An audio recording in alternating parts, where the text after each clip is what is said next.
സാരംഗിയിലെ വിശേഷങ്ങളിലേക്ക് എല്ലാവർക്കും സ്വാഗതം. ഇന്ന് രാവിലെ തന്നെ ഒരു തിരുനെല്ലി യാത്ര നടത്താമെന്നുള്ള പ്ലാനിങ്ങിലാണ് ഇറങ്ങിയത്. അങ്ങനെ രാവിലെ ഒരു 5:30 ആയപ്പോൾ തന്നെ വീട്ടിൽ നിന്ന് ഇറങ്ങി 9 മണിയാകുമ്പോഴേക്ക് തിരുനെല്ലി എത്തി. കറക്റ്റ് ഇവിടുന്ന് 146 കിലോമീറ്റർ ഉണ്ട് കേട്ടോ. പിന്നെ അതുമാത്രമല്ല, താമരശ്ശേരി ചുരം വഴിയാണ് നമ്മൾ പോകുന്നത്. അപ്പോൾ അതുകൊണ്ട് തന്നെ ചുരത്തിൻ്റെ ഒരു അവസ്ഥയ്ക്കനുസരിച്ചിരിക്കും നമ്മുടെ യാത്രയുടെ ദൈർഘ്യം കൂടുന്നതും കുറയുന്നതൊക്കെ. എന്തോ ഭാഗ്യത്തിന് ഇന്ന് ബ്ലോക്ക് ഇല്ലാതെ എന്തൊരു രസമാണെന്നറിയോ തിരുനെല്ലി യാത്ര. എനിക്ക് എത്ര പോയാലും മടുക്കാത്തൊരു സ്ഥലമാണ് കേട്ടോ തിരുനെല്ലി എന്ന് പറയുന്നത്. സത്യത്തിൽ എനിക്ക് തിരുനെല്ലി കൂടെ യാത്ര ചെയ്യുമ്പം വത്സലയുടെ നോവലായിട്ടുള്ള നെല്ലാണ് ഓർമ്മ വരിക.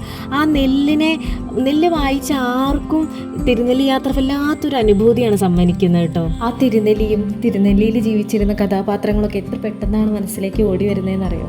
അത്രയേറെ മനോഹരമായിട്ടുള്ള ഒരു നോവലാണ് വത്സലയുടെ നെല്ല്. അവിടെ തന്നെയാണ് കാളീശ്വരി ക്ഷേത്രം എന്നറിയപ്പെടുന്ന ഒരു പ്രാചീന ക്ഷേത്രം ഉള്ളത് കേട്ടോ. ചെരുപ്പൊക്കെ അഴിച്ചു വെച്ചിട്ടാണ് ഞങ്ങൾ അമ്പലത്തിൻ്റെ അകത്തേക്ക് കയറിയിട്ടുള്ളത്. അവിടെ കൊല്ലത്തിലൊരിക്കലാണ് ഇത്ര ഇവിടെ ഉത്സവം ഉണ്ടാവുക. അപ്പോൾ ആ ഉത്സവം ഇപ്പം അടുത്ത് കഴിഞ്ഞിട്ടുള്ളൂ. എന്തായാലും അമ്പലത്തിലൊക്കെ കയറി ചെരുപ്പൊക്കെ ഊരി വെച്ചിട്ട് ഒന്ന് തൊഴുതു, അതുപോലെ തന്നെ ഇറങ്ങി പോന്നു. കാരണം അവരുടെ വിശ്വാസങ്ങൾക്കോ അല്ലെങ്കിൽ ആചാരങ്ങൾക്കോ എതിരായിട്ട് നമ്മളൊന്നും ചെയ്തിട്ടില്ല. അതുപോലെ തന്നെ വീണ്ടും ഞങ്ങൾ അമ്പലമൊക്കെ കണ്ടിട്ട് യാത്ര തുടർന്നു. പെട്ടെന്ന് ആരും ശ്രദ്ധിക്കില്ല കേട്ടോ ആ ഒരു ക്ഷേത്രത്തിനെ പറ്റി. ഇത്രയും പ്രാവശ്യം പോയിട്ട് ഞങ്ങൾ കണ്ടിട്ടില്ല എന്നുള്ളതാണ് ഏറ്റവും അത്ഭുതം. തിരുനെല്ലിക്ക് ഇനിയും കുറച്ചുകൂടി പോകാനുണ്ട്. തിരുനെല്ലി എത്തുന്നതിന് മുൻപേ ഒരു ഉണ്ണിയപ്പ കടയുണ്ട് കേട്ടോ. ആ ഉണ്ണിയപ്പം വളരെ ഫേമസ് ആണ്. അവിടുന്ന് റൈറ്റിലേക്ക് പോയാലാണ് നമുക്ക് തോൽപ്പെട്ടി എത്തുക. അവിടുന്ന് ലെഫ്റ്റിലേക്ക് പോന്നാൽ തിരുനെല്ലിയാണ്. ശരിക്കും പറഞ്ഞാൽ രണ്ടും കാട്ടിലേക്കുള്ള യാത്രയാണ്. വളരെ മനോഹരമായിട്ടുള്ള യാത്രയാണ്. അങ്ങനെ തിരുനെല്ലി അമ്പലത്തിലെത്തി. ഇന്ന് അത്യാവശ്യം തിരക്കുണ്ടായിരുന്നു, കുറേ ബലിതർപ്പണം ഉണ്ടായിരുന്നു കേട്ടോ. അത് കഴിഞ്ഞിട്ട് ഞങ്ങൾ നെട്ടറ ഗ്രാമത്തിലേക്ക് പോയി. തിരുനെല്ലിയിൽ നിന്ന് വളരെ 2-3 കിലോമീറ്റർ വ്യത്യാസമേ ഉള്ളൂ കേട്ടോ. 3 കിലോമീറ്റർ ഉണ്ടോ എന്ന് എനിക്ക് കൃത്യമായിട്ട് അറിയില്ല. എങ്കിൽ പോലും തൊട്ടടുത്താണ് നെട്ടറ ഗ്രാമം. തിരുനെല്ലി പോണവരൊക്കെ ഇവിടെ വരാൻ ശ്രമിക്കുക. ഞങ്ങളിപ്പോൾ അടുത്ത് റീലൊക്കെ കണ്ടതിന് ശേഷമാണ് കേട്ടോ ഇങ്ങനെ ഒരു ഗ്രാമത്തെ പറ്റി അറിഞ്ഞത്. വളരെ മനോഹരമായിട്ടുള്ള ഒരു സ്ഥലമാണ്. പ്രകൃതി ഭംഗി എന്ന് വെച്ചാൽ നമുക്കിങ്ങനെ ഒത്തിരി ആസ്വദിച്ചിരിക്കാൻ പറ്റിയൊരു സ്ഥലം തന്നെയാണ് കേട്ടോ. ഒത്തിരി സമയം നമുക്ക് സ്പെൻഡ് ചെയ്യാൻ തോന്നും. വെയിലില്ലെങ്കിൽ സുഖമായിട്ടിരിക്കുക. പിന്നെ വൈകുന്നേരത്തെ സമയത്താണ് കുറച്ചുകൂടി ഭംഗി ഉണ്ടാവുക.